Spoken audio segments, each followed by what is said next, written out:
সালাম ফিরানোর পর আল্লাহু আকবার নাকি আস্তাগফিরুল্লাহ কোনটা বলতে হয়, এটা নিয়ে আমরা অনেকে বিভিন্ন সময় বিভেদ করে থাকি বা ভিন্ন মত শুনে থাকি।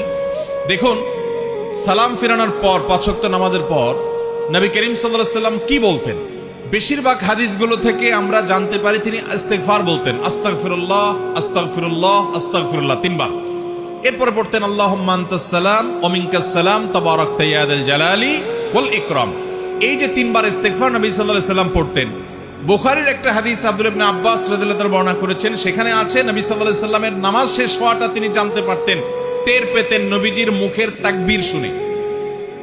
এখন এই হাদিসের আলোকে অনেক উলামায়ে কেরাম বলেন তাহলে সালাম ফেরানোর পর প্রথম তাকবীর বলতে হবে, যেহেতু তাকবীর শুনে সাহাবী বুঝছেন নামাজ শেষ হয়েছে, তার মানে আগে আল্লাহু আকবার বলতে হবে, এরপরে তিনবার ইস্তিগফার বলতে হবে। এটা একটা গবেষণা এই হাদিসের আলোকে।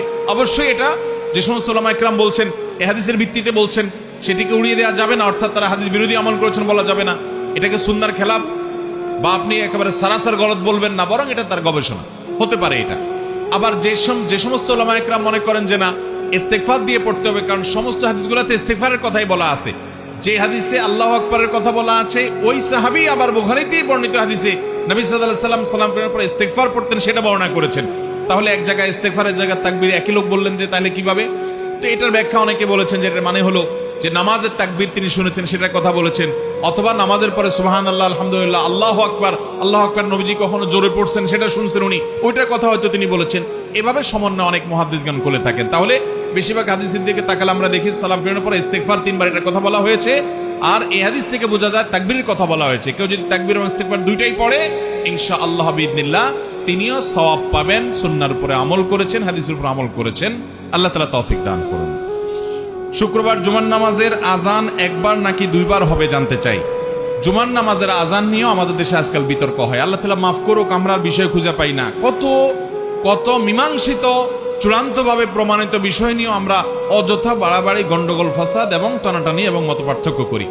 জুমার আজান নবী করিম সাল্লাল্লাহু আলাইহি ওয়াসাল্লামের সময় একটা ছিল, সে আজানটা ছিল খুতবার আগের যে আজানটা। এটা যেহেতু পরবর্তীতে মুসলমানদের সংখ্যা অনেক বেড়ে গেছে মদিনাতে এবং প্রচুর পরিমাণ মুসলমান হওয়ার কারণে ওই আজান শুনে মানুষ জুমাতে আসতে পারতো না, সেজন্য খলিফাতুল মুসলিমিন, ইসলামের তৃতীয় খলিফা উসমান ইবনে আফফান রাদিয়াল্লাহু তাআলা আনহু, তার শাসন আমলে তিনি যখন খলিফা হয়েছেন তিনি জুমার প্রথম আজান চালু করেছেন, এবং তিনি যেটা চালু করেছেন সমস্ত খলিফা এবং অন্যান্য খোলাফায়ে রাশেদা যারা ছিলেন তারা সবাই এটাতে সম্মতি দিয়েছেন। সে আজানটা হলো খুতবার আর অনেক আগে, যেটা আমাদের দেশে প্রথম আজান যেটা আমরা দেই জুমার দিন। তো এই আজানটা একটু দূরে উঁচু জায়গা দেওয়ার নির্দেশ করেছেন তিনি, যাতে করে সবাই জানতে পারে আজকে জুমার দিন, এই জন্য অনেক আগে থেকে এখানে আজান দেওয়া হচ্ছে, মানুষ যাতে দূর দূরান্ত থেকে আসতে পারে। তখন তো মাইক ছিল না। এই আমলটা যেহেতু সাহাবীরা সবাই মেনে নিয়েছেন এবং অন্যান্য খলিফা, পরবর্তী খলিফা আলী রাদিয়াল্লাহু তাআলা মেনে নিয়েছেন, সমস্ত সাহাবা একরাম কেউ কোনো প্রশ্ন তোলেন নাই। অতএব আজকের যুগে যদি কেউ প্রশ্ন তোলে তাহলে বুঝতে হবে সে সাহাবীদের চাইতে দিন 1 ইঞ্চি বেশি বুঝছে। সাহাবীদের চাইতে দিন বেশি বোঝা এটা লক্ষণ ভালো হতে পারে না। ভাইরা আমার, নবী করিম সাল্লাল্লাহু আলাইহি ওয়াসাল্লাম বলেছেন আমার পরে তোমরা আবু বকর, ওমরকে, খুলাফায়ে রাশেদাকে অনুসরণ করবে। ফাআলাইকুম বিসুন্নতি ওয়া সুন্নাতিল খুলাফায়ের রাশিদিনিল মাহদিয়িন, তোমরা আমার সুন্নাহকে অনুসরণ করবে, খুলাফায়ে রাশেদার সুন্নাহ অনুসরণ করবে। অতএব খুলাফায়ে রাশেদার সুন্নাহকে অনুসরণ করার নির্দেশ নবী সাল্লাল্লাহু আলাইহি ওয়াসাল্লাম করে গেছেন।